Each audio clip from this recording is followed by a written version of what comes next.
and welcome back to the Lillian Link podcast. I'm Lillian Cotter, and today we are going to be talking about one of my favorite things, which is evergreen content. So there are a lot of incredibly powerful tools when it comes to making your LinkedIn work for you. One of the most powerful ones is evergreen content. And it is always funny to me to emphasize that so much in stuff like this, but it is incredibly important to find, create, and stockpile evergreen content because I'm not going to get too busy to write a couple of blogs. It is the most common thing I hear in response from my clients as well.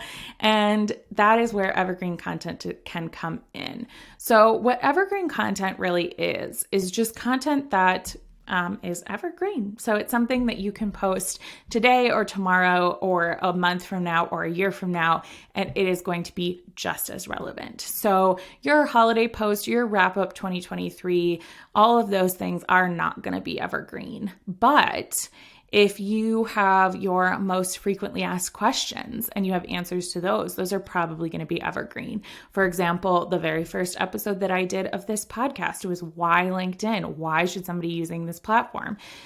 That is debatably evergreen. I personally think it's evergreen because the points stay the same, but I used a lot of statistics in that makes it less evergreen. So it has some things where I specifically call out as of the beginning of 2023, I had 875 million users on LinkedIn. Well, as soon as that is no longer the beginning of 2023, that statistic is not the same, but the points I'm making remain the same. So I wouldn't be able to just release that content a year later.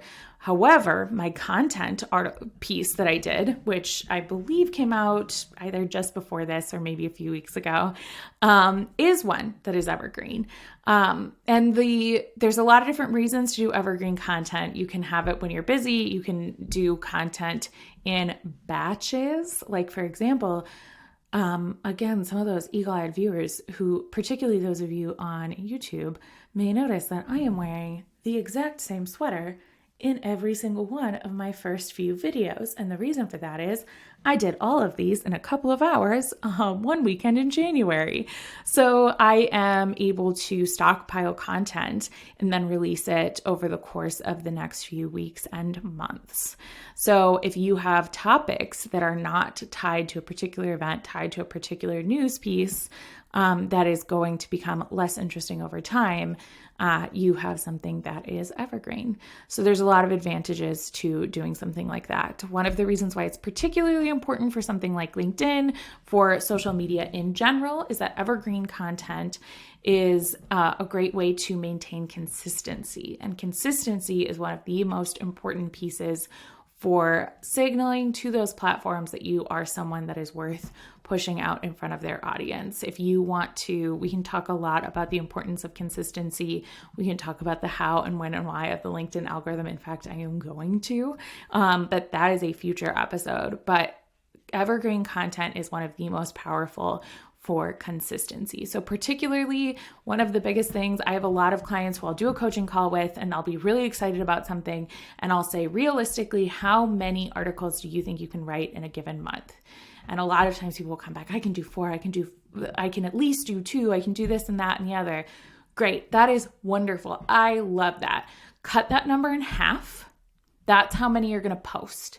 Make the other chunk that you do building up your evergreen library. If you decide that you can post twice a month, original articles that you're going to write, that's great. I think that's a fantastic cadence to be posting at.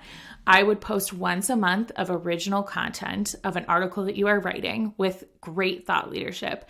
And then once a month, I would write a really solid piece of thought leadership that is going to be relevant 6 months from now, a year from now.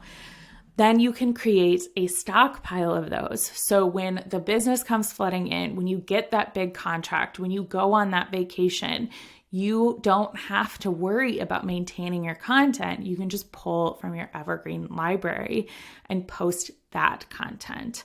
So that is one of the biggest reasons why it's an incredibly powerful tool. It's one of the best things to create. I also get really excited about the shiny new thing in front of me. And that is what I see happen a lot with my clients and frankly with myself. So if you are doing that and you get really excited about it and then you start to lose steam, having that evergreen content library, being able to pare back and lean on that a little bit, creating that stockpile when you have the time so you can be more flexible in your schedule and maintain a consistent quality content schedule is incredibly important. So on that note, I am so excited that all of you are listening to this show. I hope that you are enjoying and getting takeaways from this. Please subscribe, leave a review, however many stars you feel I've earned. I'm hoping 5. Maybe share this with a friend if you think that this might be helpful information for them. Thank you again so much for listening. You can find me on all the social platforms. You can find me on LinkedIn, Lillian Cotter, as well as on all of the social platforms under Lillian Link with more tips and tricks for LinkedIn. Have a wonderful rest of your week, and I will talk to you all soon.